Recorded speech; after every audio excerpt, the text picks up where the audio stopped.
Two men, rough from the Midianite desert, stand on the polished stone of the Egyptian throne room. The year is heavy with the heat of the Nile, and the king of the greatest empire on earth is looking down at a shepherd's staff. See the scene.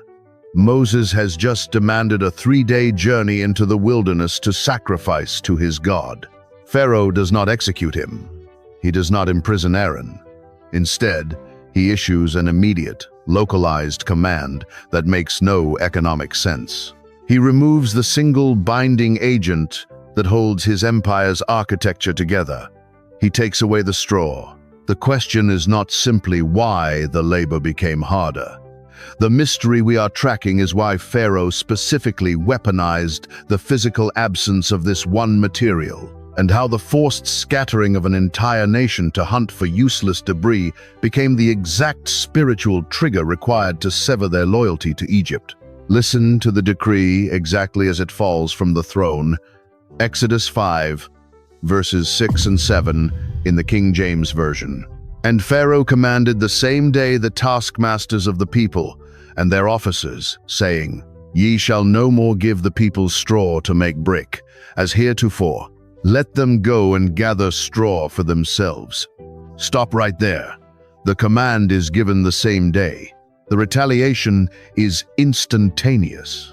There is no grace period, no tapering off of supplies. The royal storehouses are locked by sundown, but the cruelty is buried in the mathematics. Pharaoh adds a second clause in verse 8, And the tale of the bricks, which they did make heretofore, ye shall lay upon them, ye shall not diminish aught thereof. Same quota, zero supplies. There is an ancient Jewish writing, the Book of Jasher, expanding on the historical mechanics of Egyptian cruelty. Read alongside the canonical Torah for centuries. I hold this as their telling, not as proven fact. Jasher reveals that these daily brick quotas were not loose estimates. They were exact numerical tallies, assigned to specific families, measured daily, and brutally enforced. Picture it. The mud brick is the atom of the Egyptian empire. It builds the store cities of Pithom and Ramses. It builds the garrison walls, the granaries, the massive terrace structures. Mud from the Nile is heavy, wet, and prone to shrinking and cracking under the brutal North African sun. Straw is the skeletal system of the brick. The cellulose fibers bind the clay. It absorbs the moisture. Without it, the brick crumbles the moment it leaves the wooden mold. The empire falls apart. Pharaoh knows this. His architects know this. The Egyptian taskmasters know this. So the king is not just demanding more sweat. He is demanding the production of an object that is physically unstable without the ingredient he just systematically withheld. He is forcing the Israelites to solve an equation that has no mathematical solution. He is breaking their minds. The king sits back on his throne. The decree echoes out of the palace corridors and hits the mud pits of Goshen before the sun sets. The taskmasters raise the whips. The Israelite foremen stare down at the impossible numbers on their daily ledgers. A nation of slaves suddenly realizes the mud they have worked for 4 generations will no longer hold together. But the text hides a massive linguistic shift in the very next verse, a downgrade in the dirt itself. What exactly did the Israelites have to scrape from the earth when the royal straw was cut off? Dawn breaks over the eastern delta, but the heavy wooden carts from the royal granaries do not arrive. The mud pits of Goshen stand completely still. Thousands of men stare down at the wet clay, waiting for the binding agent that will never come. Watch what the text does. The English translation flattens the sheer terror of this moment. Exodus 5:12 reads, So the people were scattered abroad throughout all the land of Egypt to gather stubble instead of straw. Stop right there. 2 different materials, 2 different Hebrew words. The straw they used to receive from Pharaoh's storehouses is the Hebrew word tevan. Tevan is thick, chopped, agricultural stalk. It is harvested, processed, cut to length, and deliberately prepared by the state to weave through the heavy Nile mud and hold its shape under the brutal sun. It is a builder's material. But Pharaoh did not just tell them to go find their own Tevan. The decree pushed them past the harvest, past the useful stalks, down into the rotting leftovers. The verse says they gathered stubble. The Hebrew word is kash. Kash is not a building material. It is the brittle, dead chaff left in the fields after the harvest is entirely over. It is dust and debris. Same dirt, different destiny. Watch how the Bible treats this word. In Exodus 15, after the crossing of the sea, the text says the wrath of God consumes the Egyptians as stubble. Same word, kosh. The very debris the Israelites are forced to scrape from the mud with bleeding fingernails will become the prophetic image of Egypt's own destruction. But today, it is the weapon breaking Israel's back. Try to bind 50 pounds of wet, shrinking river clay with kash. The brittle chaff snaps. The moisture is not absorbed. The brick fractures the moment the wooden mold is lifted. Read that again. Pharaoh is forcing them to build an empire out of ashes. The first-century historian Flavius Josephus, in his work The Antiquities of the Jews, records the absolute devastation of this shift. Josephus details how the Egyptians forced them into the riverbanks, making them dig deep trenches and cut canals, exhausting their bodies in the treacherous mud before the brick-making even began. I hold this as one tradition's record, but it aligns perfectly with the cruelty of the stubble. Every hour spent hunting cash is an hour lost at the molds. The mathematics of the quota are closing like a trap. If they gather enough stubble, they run out of daylight to press the clay. If they press the clay too fast, the bricks shatter without the binding, and the Egyptian whip falls. The physical labor is no longer centralized. The dignity of a unified workforce, laboring together in the pits, is suddenly shattered. Men who used to stand shoulder to shoulder are now ripping up the earth, fighting over handfuls of brittle weeds just to survive the daily count. The kash becomes a mechanism of isolation. Picture it. Fathers leaving their sons to scour barren fields. Brothers turning away from each other to hunt along the muddy banks of the Nile. The Egyptian sun climbs higher, the shadows shorten, and the ledgers remain empty. They are no longer builders, they are scavengers. The physical torture is obvious, but what did this desperate hunt for stubble do to the actual geography of the Israelites? And what happened when they crossed out of their assigned territory? A Hebrew man steps across the invisible border of Goshen with an empty woven basket on his back. He is leaving the only territory his family has known for 4 generations. The decree has forced him out of the safe, localized mud pits and pushed him deep into the hostile, pagan center of the empire. Look closely at the exact geography of the curse in Exodus 5:12. So the people were scattered abroad throughout all the land of Egypt to gather stubble instead of straw. Stop right there. Throughout all the land of Egypt, Goshen was their sanctuary. It was the fertile pocket of the Nile Delta, given to them in Genesis 47, precisely because Hebrew shepherds were an abomination to the Egyptians. It was a quarantine zone. It kept Israel's identity intact. But the sudden absence of the royal straw has broken the quarantine. See the scene. Tens of thousands of Hebrew slaves are wandering through Egyptian agricultural estates, scavenging through the vast farmlands of the nobility. They are digging through the edges of pagan temple grounds, searching for dead weeds. They are exhausted, humiliated, and utterly exposed to a populace that despises them. You assumed the punishment was the brick. The punishment was the scattering. The Hebrew word used here for scattered is peuds. It does not mean a casual spreading out to cover more ground. It means to be shattered, to be dashed to pieces, to be dispersed by violent force, like a clay jar smashed against a stone floor. The physical dispersion destroys their unity. It removes their ability to organize, to whisper, to revolt. Same nation, dashed to pieces. I hold this as their telling, not as proven fact. But ancient rabbinic traditions suggest the Egyptians watched this desperate migration with absolute contempt. The Israelites were no longer just laborers confined to their assigned districts. They were reduced to pests, crawling over the manicured lands of the masters, fighting each other for handfuls of brittle chaff just to survive the day. Picture the journey. A man walks miles into the Egyptian interior just to fill his basket with cash. The walk alone burns precious hours of daylight. His strength is draining before he even touches the mud. The sun begins to set, and he must carry that pathetic harvest all the way back to the pits of Goshen. Then, in the dark, he must mix the heavy clay. He must pack the heavy wooden molds.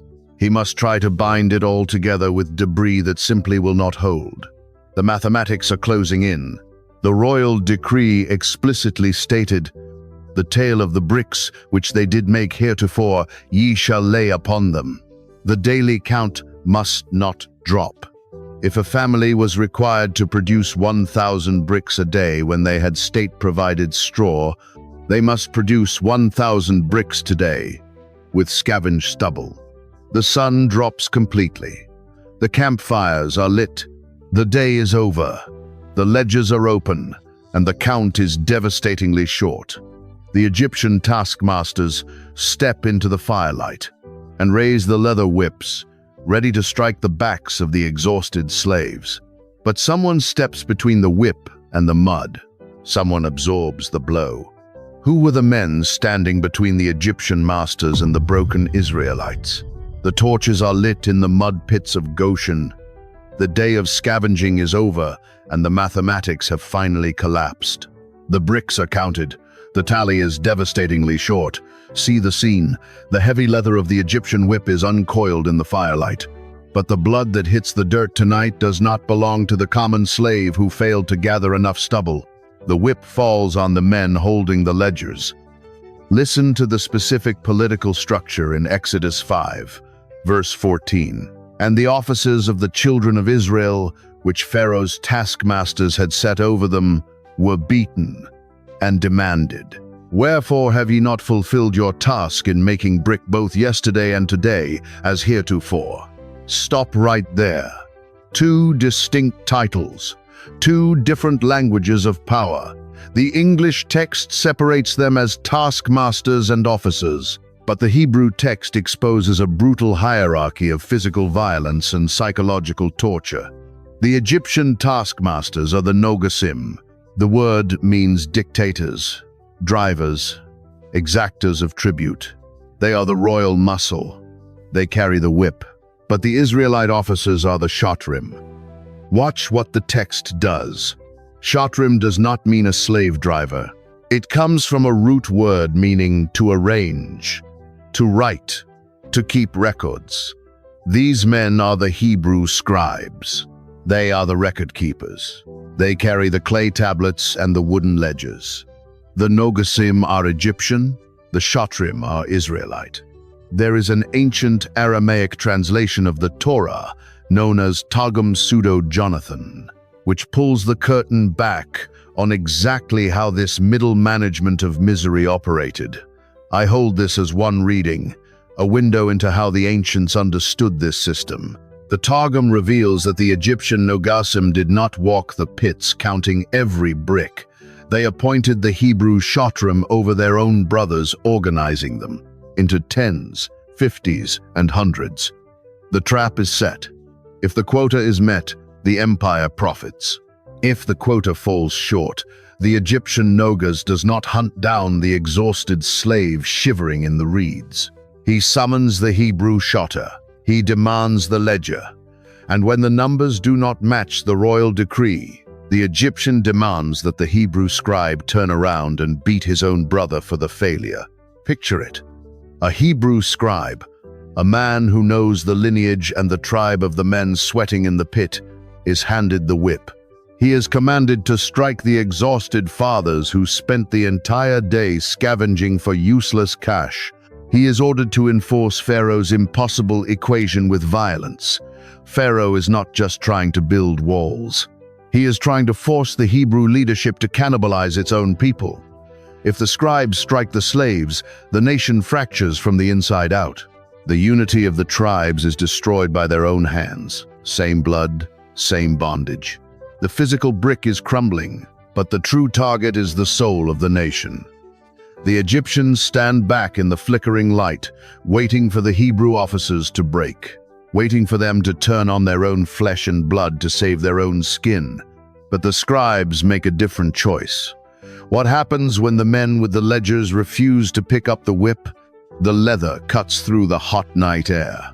The crack echoes across the mud pits of Goshen.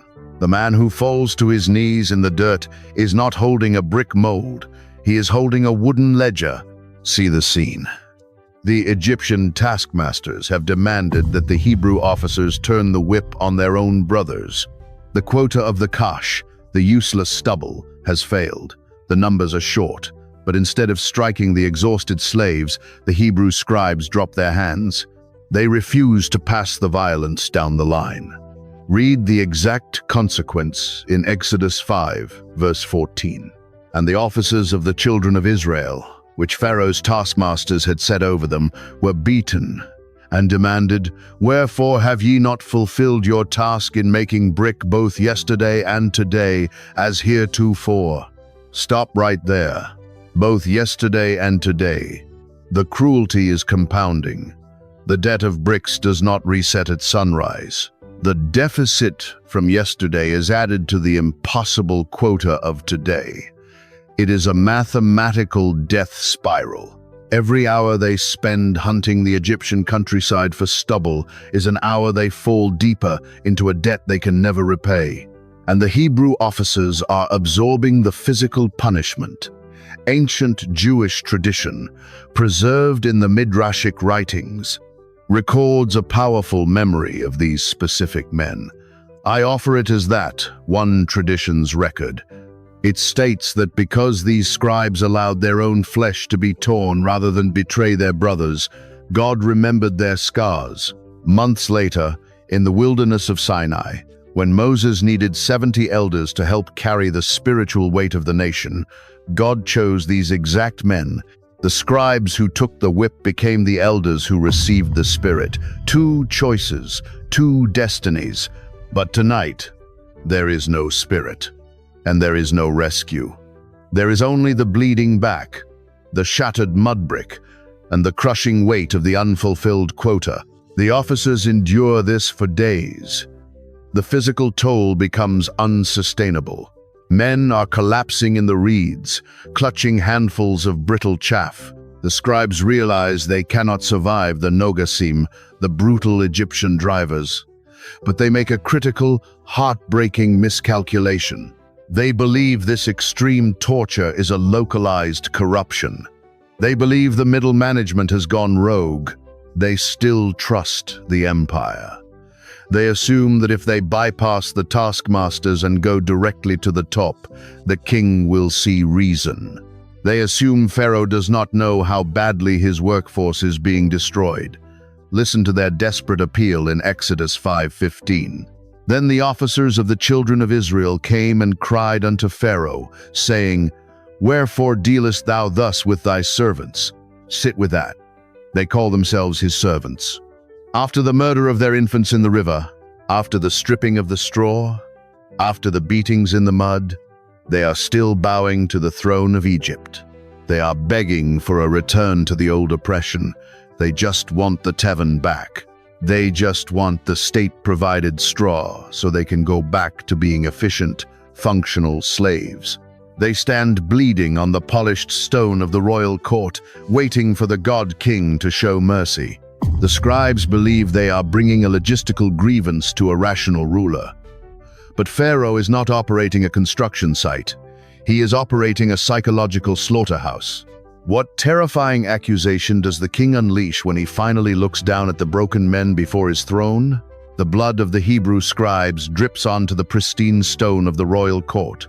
The air in the throne room is completely still. The officers have bypassed the mud pits, pushed past the taskmasters, and laid their broken bodies at the feet of the king. They believe they are bringing a logistical grievance to a rational ruler. Listen to their desperate defense in Exodus 5, verse 16. "There is no straw given unto thy servants, and they say to us, Make brick. And behold, thy servants are beaten, but the fault is in thine own people." Stop right there. They are blaming the middle management. They are giving Pharaoh an out, assuming his supply chains have simply broken down. But the king's response ignores the straw entirely. He does not check the ledgers. He does not call for the architects. He targets their theology. Verse 17 reads, "But he said, Ye are idle, ye are idle. Therefore ye say, Let us go and do sacrifice to the Lord." Read that again. The Hebrew word Pharaoh uses for idle is nerpim. It means to slacken, to sink down, to let your hands drop. It is the ultimate psychological warfare. He is looking at men whose backs are flayed open, men who have spent the last 3 days scouring the earth for rotting cash, and he accuses them of relaxing. Theology, not logistics. Pharaoh knows exactly what he is doing. He recognizes that the desire to go into the wilderness to worship Yahweh requires mental space. It requires a spark of identity that is not tied to the mud of Egypt. The brutal reduction of their supplies was never about building better cities. It was designed to consume every waking second of their consciousness. If they are busy fighting each other over stubble, they cannot dream of a mountain in the desert. The Book of Jasher provides a terrifying context for how this trap was originally set, years before Moses ever returned. I hold this as one reading, not the final word. Jasher records that when the bondage first began, the Egyptians tricked the Israelites by working alongside them for a single month, establishing an absolute maximum human output under ideal conditions. That peak number became the permanent daily quota. Picture it. The daily tally was permanently fixed at the absolute threshold of human failure. And now, without the royal teven, without the binding straw, that perfect mathematical ledger becomes an instrument of mass execution. Pharaoh seals their fate in verse 18, "Go therefore now, and work, for there shall no straw be given you, yet shall ye deliver the tale of bricks." Same ledger, zero hope. The illusion of a benevolent empire shatters. The officers realize the cruelty is not a glitch in the system. It is the design of the throne. The text says in verse 19 that the officers did see that they were in evil case. They are trapped. If they beat the slaves, they destroy their own nation. If they refuse, they will be beaten to death by the Egyptian drivers. They stumble out of the cool marble palace and back into the suffocating heat of the delta. Their bodies are broken. Their loyalty to Egypt is finally dead. The scribes are caught between a king who wants them crushed and a quota they cannot possibly fill. But as they walk out of the royal courtyard, they collide with the exact men who triggered this nightmare. What happens when the bleeding leadership of Israel comes face to face with Moses and Aaron in the streets? Two men wait in the suffocating heat outside the palace gates. Moses and Aaron stand deliberately in the path. The Hebrew scribes must take to return to the mud pits.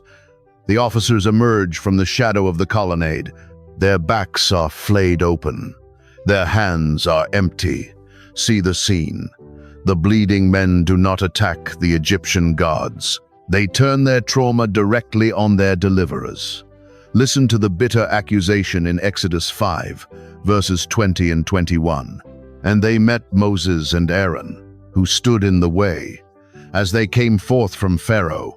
And they said unto them, The Lord look upon you and judge, because ye have made our savor to be abhorred in the eyes of Pharaoh and in the eyes of his servants, to put a sword in their hand to slay us.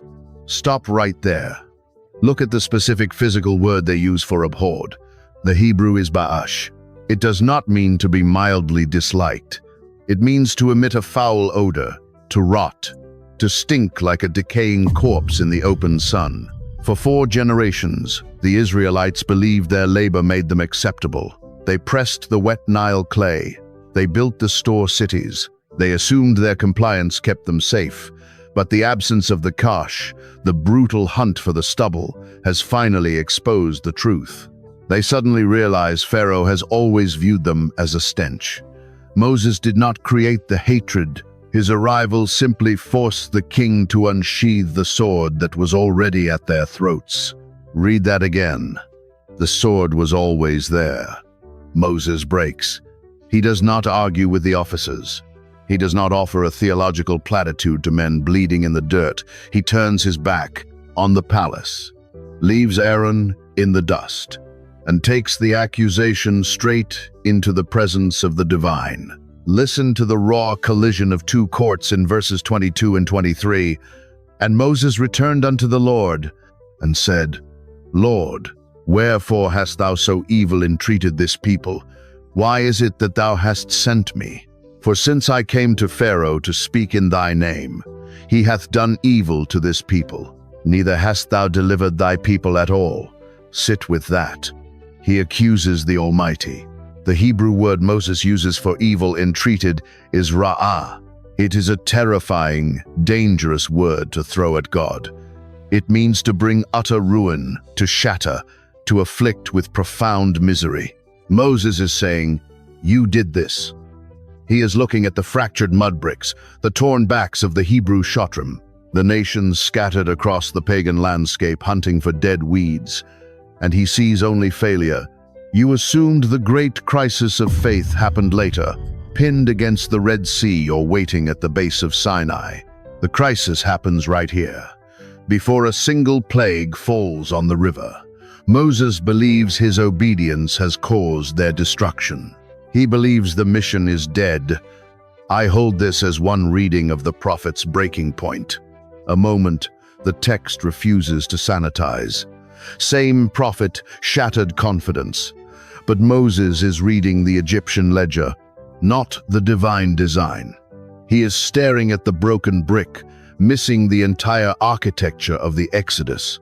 Because what if the physical collapse of their labor was not a delay of their freedom? What was the absolute spiritual necessity of the stubble? And why did the nation have to hit this exact breaking point before they could ever walk out of the gate? Go back to the polished stone of the Egyptian throne room where this film began. 2 men, rough from the Midianite desert, looking up at the God-King of the greatest empire on earth. You have read that scene 100 times and assumed Pharaoh's decree was simply a tyrant throwing a tantrum. You assumed the removal of the straw was a roadblock to the Exodus. Read the scene again. For 4 generations, the hands of the Israelites were buried deep in the mud of Goshen. They had forgotten the fierce, moving God of Abraham, Isaac, and Jacob. They knew the ledgers. They knew the Teven, the thick state-provided straw that made their bondage functional. They had built their entire identity around surviving the daily quotas of the empire. If Moses had stood at the edge of the camp on his first day back and simply pointed his staff toward the desert, the tribes would not have followed him. They were too comfortable in their slavery. They needed the brick to break. This is one reading, not the final word, but the psychological geography of the text is undeniable. The sudden withholding of the straw was not the failure of the divine mission. It was the absolute prerequisite for deliverance. Picture it. God allowed Pharaoh's own cruelty to sever the final psychological chains binding Israel to Egypt. When the decree fell, when the nation was violently scattered putes across the pagan landscape to hunt for the brittle kash, the illusion of the benevolent empire completely shattered. They were no longer the protected builders of Goshen. They saw the rotting hatred in the eyes of the Egyptian landowners.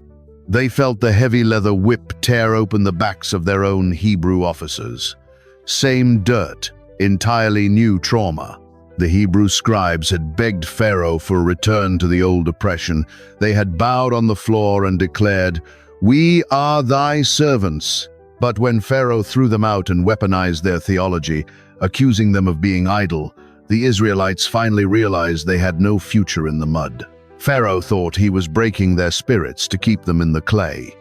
God was breaking the clay so they would finally leave the empire. He allowed the physical labor to become mathematically impossible so that leaving the country became their only biological option for survival. Moses is standing in the dust outside the palace, accusing the Almighty of ruining the nation. He is looking at the scattered people, the bleeding officers, and the unfulfilled ledgers, thinking the story is over. But the story is just waking up. The loyalty to the king is dead. The clay is crumbling in their hands. The Hebrew scribes have proven they will take the whip and bleed for their brothers, forging the exact kind of leadership required for the harsh wilderness ahead. Most of the trap is now visible, but the plagues have not yet fallen on the river, and the blood is not yet painted on the wooden frames of the doors. The desert is still holding the rest. If you made it to the end of this mystery, do not leave quietly. Comment the word "watched" below. Subscribe to the channel, because we read the text like a crime scene instead of a Sunday school lesson, and send this video to one specific person who loves the book of Exodus, but has never heard the truth about the stubble. The deliverance could not begin until the clay crumbled.